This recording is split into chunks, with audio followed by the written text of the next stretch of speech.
11 alasan mengapa INFJ memiliki sedikit teman.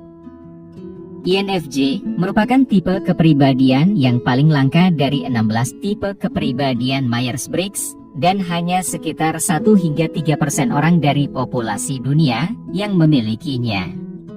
Jika kamu sekarang sedang menonton video ini, maka kemungkinan besar kamu adalah seorang INFJ, atau mungkin kamu mengenal seseorang yang memiliki tipe kepribadian ini. Kebanyakan individu menganggap bahwa orang-orang INFJ sangat sulit dimengerti dan dipahami. Mereka yang mempunyai tipe kepribadian ini benar-benar misterius, dan mereka menjalani hidup dengan berada di bawah bayangan, menghindari sorotan publik. Mereka biasanya merupakan individu yang hangat dan menawan, yang menguasai seni berbaur. Tetapi, meskipun mereka memiliki banyak kualitas menakjubkan yang membedakan mereka dari yang lain, individu-individu INFJ cenderung memiliki sirkel pertemanan yang lebih kecil dibandingkan dengan tipe kepribadian lainnya. Jadi, jika kamu ingin mencari tahu mengapa hal ini bisa terjadi, maka simaklah dan tontonlah video ini sampai selesai. Nomor 1, mereka sangat membutuhkan waktu untuk menyendiri.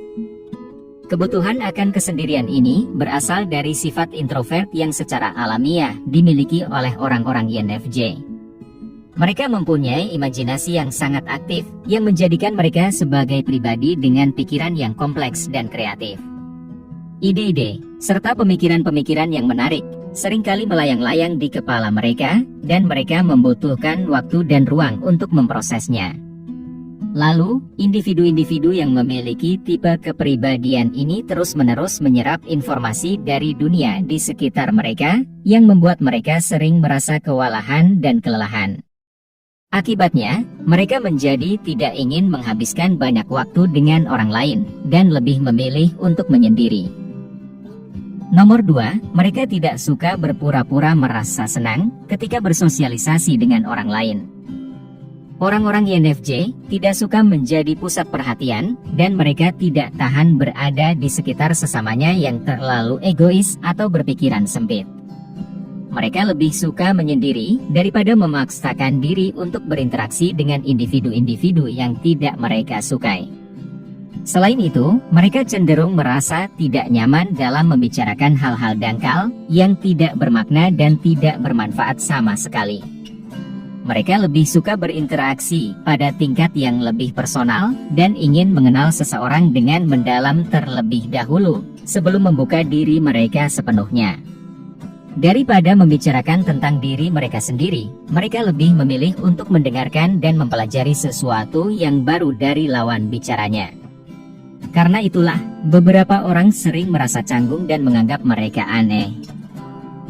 Nomor 3, mereka sangat pandai membaca orang lain. Individu-individu INFJ selalu mengamati lingkungan di sekitar mereka, dan mereka mampu melihat pola-pola yang tidak terlihat oleh orang lain. Mereka sangat perseptif dan peka terhadap rangsangan indrawi, yang berarti mereka dapat memahami emosi, serta bahasa tubuh yang ditunjukkan orang lain dengan mudah. Ketika mereka berkomunikasi dengan sesamanya, mereka sepenuhnya terlibat dalam percakapan tersebut dan sadar akan seluruh perkataan serta tindakan lawan bicaranya. Ya, hal ini dapat membuat mereka yang memiliki tipe kepribadian ini terlihat lebih dalam daripada sesamanya. Namun, di sisi lain, mereka bisa memberikan respon yang terkesan kasar dan kritis, yang mampu menyinggung lawan bicaranya.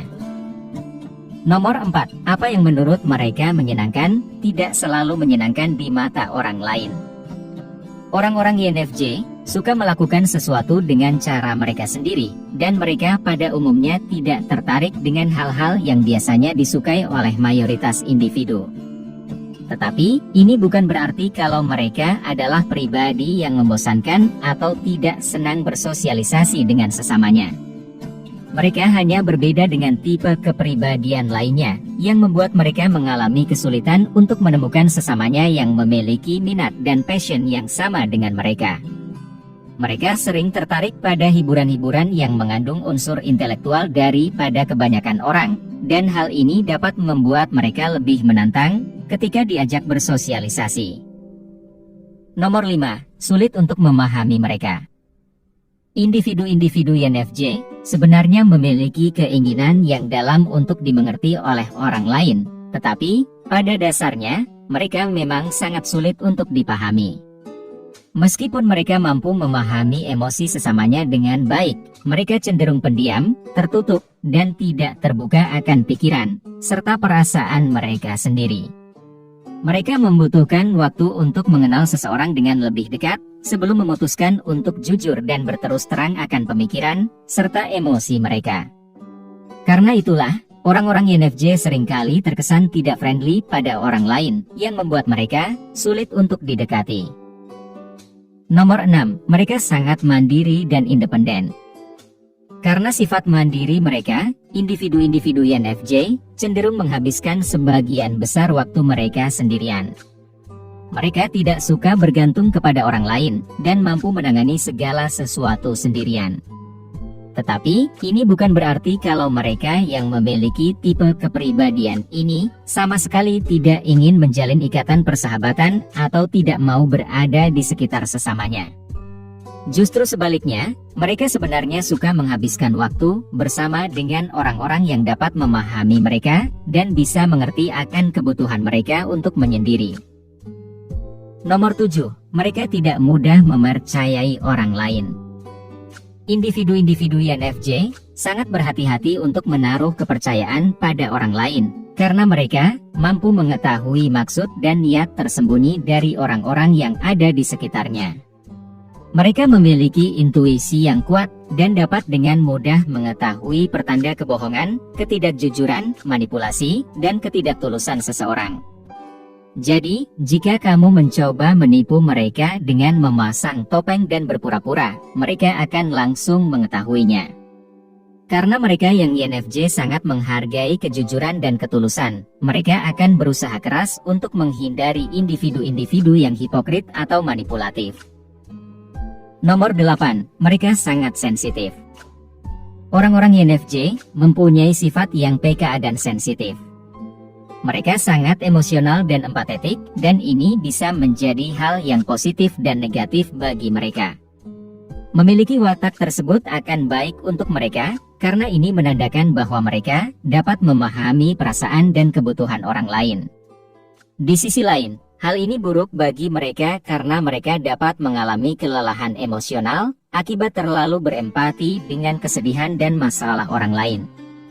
Karena bawaan mereka yang sensitif, mereka yang INFJ sering merasa harus untuk menyembunyikan perasaan mereka dari semua orang yang ada di sekitar mereka, meskipun mereka terus memproses apa yang dilakukan atau dikatakan sesamanya.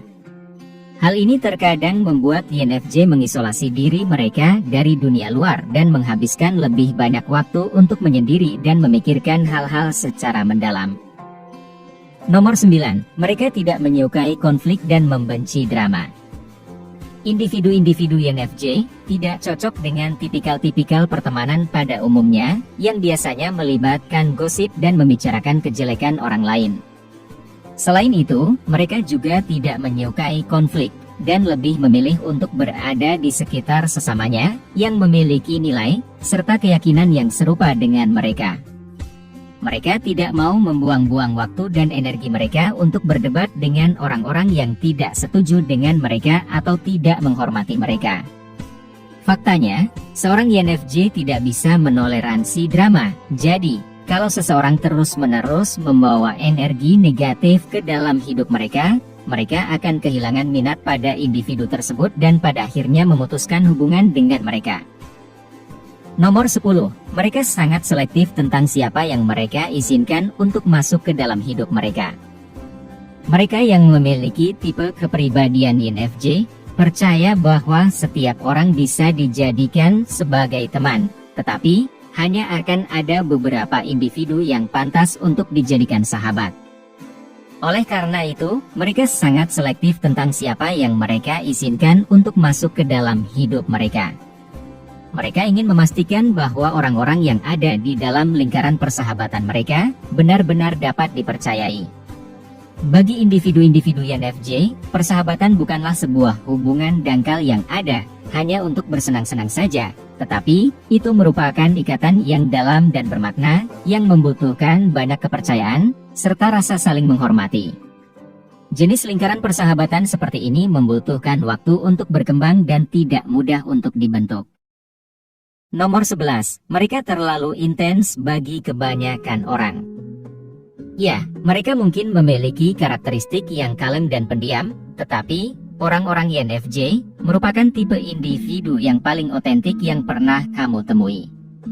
Mereka percaya bahwa membangun ikatan sejati sangatlah penting, dan mereka ingin terhubung dengan orang lain pada tingkat yang dalam.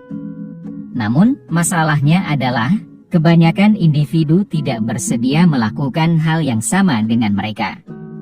Mayoritas orang tidak selalu tertarik dengan pembicaraan yang mendalam atau hubungan bermakna yang ditawarkan oleh individu-individu INFJ. Karena alasan itulah, mereka yang INFJ dapat terkesan terlalu intens atau serius, dan hal ini bisa membuat mereka kesulitan untuk menemukan teman yang dapat benar-benar memahami mereka. Orang-orang INFJ bisa menjadi teman yang luar biasa, dan mereka memiliki banyak kualitas-kualitas positif yang membuat mereka benar-benar berharga. Tetapi, penting untuk diketahui bahwa individu-individu yang memiliki tipe kepribadian ini lebih mementingkan kualitas dan bukan kuantitas dalam pertemanan. Mereka biasanya mencari orang-orang yang mempunyai nilai dan keyakinan yang sama dengan mereka untuk dijadikan sahabat. Mereka ingin berbagi pengalaman pribadi, menjalin hubungan yang lebih dalam melalui percakapan yang bermakna, dan menghabiskan waktu dengan individu-individu yang menghargai kepribadian mereka yang unik. Jika kamu menikmati konten seperti ini, tekan tombol suka dan bagikan dengan teman-temanmu agar kami dapat terus membuat video seperti ini. Untuk lebih banyak video seperti demikian, tekan tombol subscribe dan ingat untuk mengaktifkan tombol pemberitahuan postingan. Pastikan juga untuk menonton video kami yang lainnya. Terima kasih telah menonton.